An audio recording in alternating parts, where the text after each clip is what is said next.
Today we'll be having a look at the Gamo Urban, so stick around with me because as you know, air guns are amazing.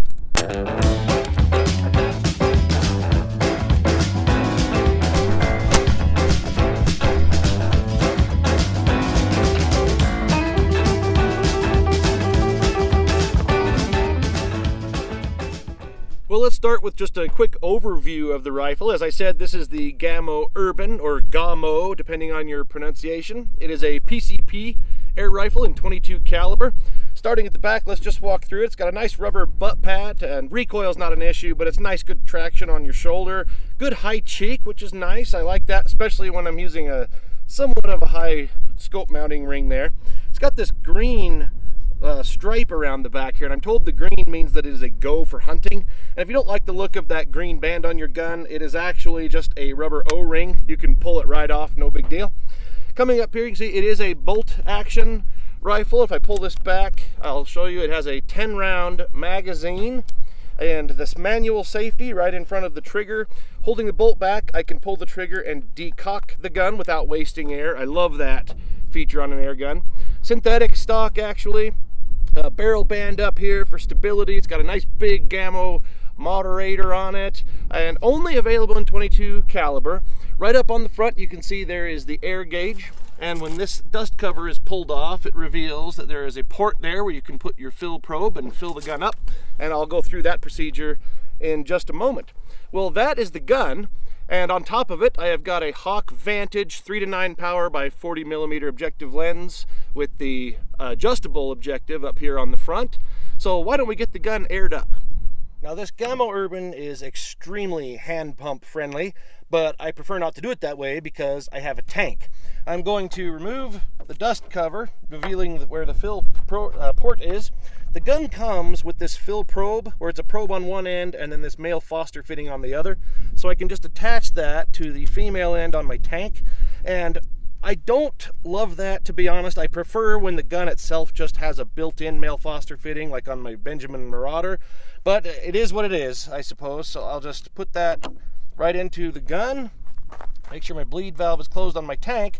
Now, this gun can be filled up to 3,300 PSI, but I don't recommend doing that. This is not a regulated gun, so you're going to have quite a bell curve in performance if you do that. So what I recommend doing, what I found from chronograph testing in the past, is fill it to about 2,900 to 3,000 PSI, and then it can be shot for about 22 to 24 shots very consistently. But what I do is just shoot 2 full magazines, so 20 shots. Well, let's go ahead and fill the gun up. Tank is so much more convenient. Let's see, have a look at the gauge here. Just a teeny bit more.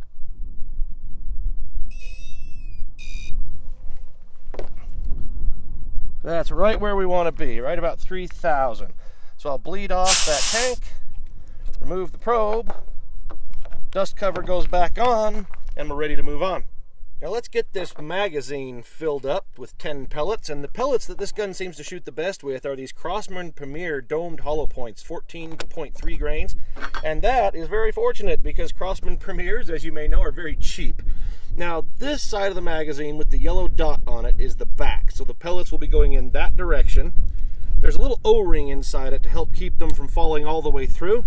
Then as I put a pellet in, I just grip up here where the numbers are that show how many shots are left, and I just pull it to rotate that wheel. And as I pull and rotate it, I just drop the pellets in one by one. And if your finger does slip, causing it to slide backwards, each pellet sort of pins it in place, so it will never slide back more than the distance of one pellet. And I'll just go ahead and get all 10 of these loaded up. Now, with the action open, the magazine is inserted onto the left side of the gun, and it's magnetic, so it just clicks right into place, which is nice. Go ahead and close it up. The safety is now on, and you'll notice here I've got my side shot phone mount on the gun so I can get you some scope cam footage. Downrange at 45 yards, I've got a target set up, and you may have noticed behind me that clear sky you saw has been replaced with smoke. there's a fire way out south of here, and that smoke means we've got a pretty good wind going on. It's a south wind, and for me, that is a wind from right to left. So we'll just have to see how this goes. Don't expect too good of groups. If we don't get good groups, don't blame the gun. We are fighting some good wind here today. But let's go ahead and take a look at the target and see what we can do with these 10 shots. I'll just go for the center bullseye. I'll start with the crosshair right on it and just see what adjustments I need to make.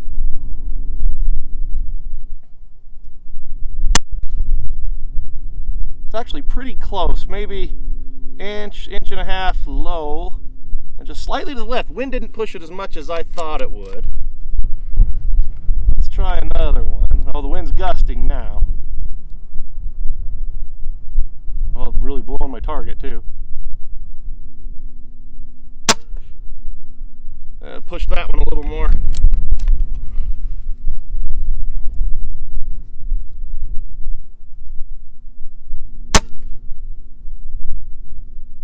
I'm not sure I can see that one.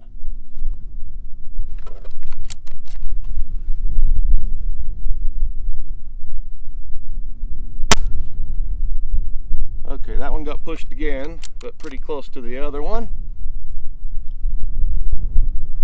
So let's do this. Let's go. Let's see, how low was that? About 1 mil dot. Let's go 1 mil dot up and about 1 mil dot right and see if we can't put one in closer to the bullseye.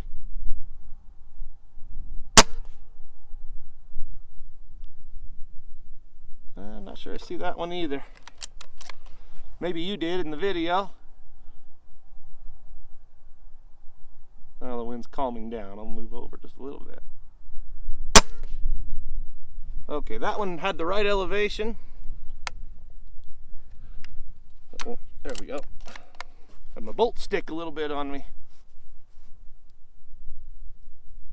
The wind is, it's calm then a gust, and calm then a gust. Let's hold over just a little. Okay.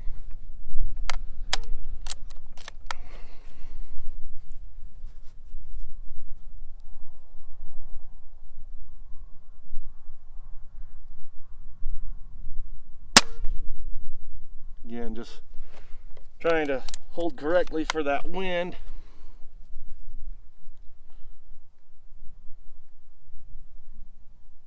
Now it's a little calm.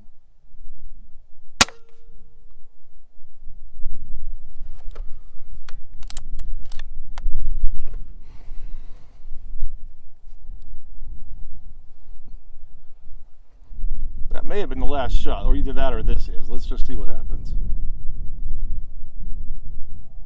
Hold over again for wind. Ooh, that one really got pushed. All right, well, that was the last shot.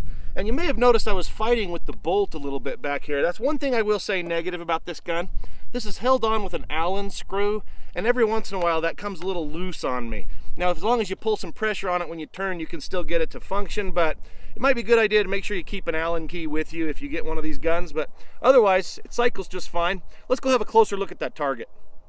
Well, for 45 yards in gusting wind, I'll take that. I never actually saw myself get a bullseye. That must have been one of the shots that I didn't see.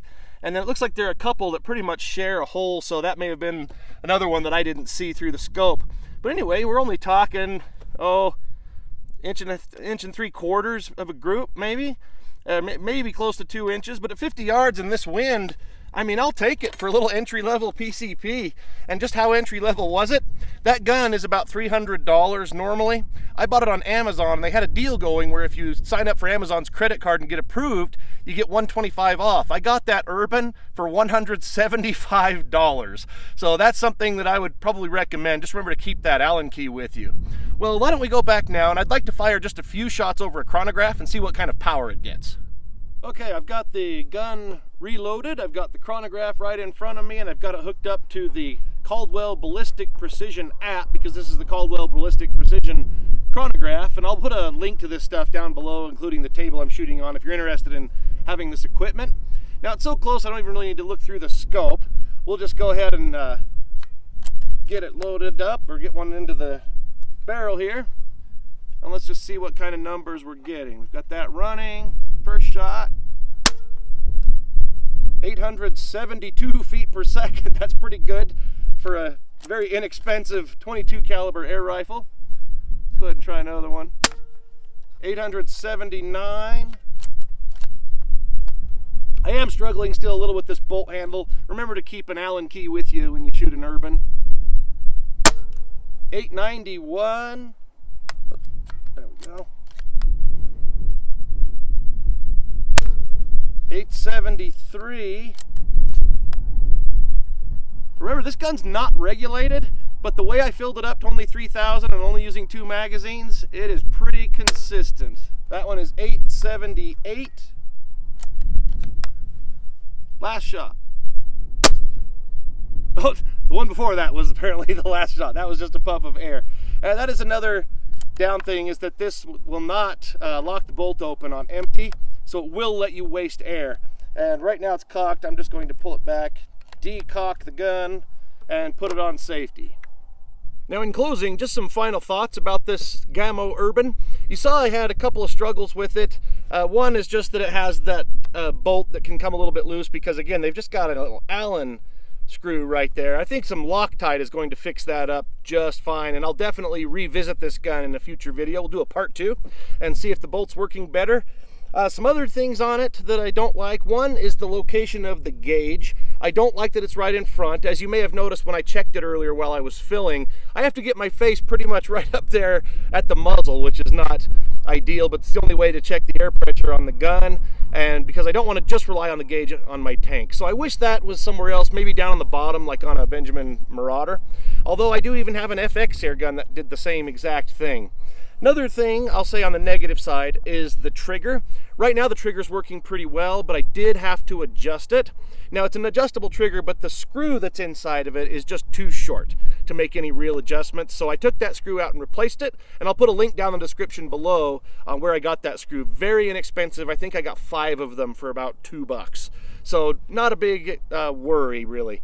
Overall though, even with those things negative that I've said, they're easy fixes. The gauge just is what it is, but the trigger is a very easy thing to adjust. This will be a very easy thing to get locked down better with some Loctite. And the gun otherwise is great. It is very, very accurate, much better than I was able to demonstrate in this wind today. So we'll make sure part 2 is on a calmer day. And so inexpensive. As I said, $175 is what I paid for this gun, brand new on Amazon, by getting approved for that card. And I'd like to thank a fellow YouTuber by the name of Aaron Cantrell for mentioning that, because that's where I found out about that deal. Now, I don't guarantee it's still there, but it's pretty great if it is. So this is a very affordable, and I would say the price is good even at the normal $300. Now, if you're new to PCPs, just keep in mind you do also need a fill source, whether it's a hand pump, a compressor, or a tank like what you saw from me.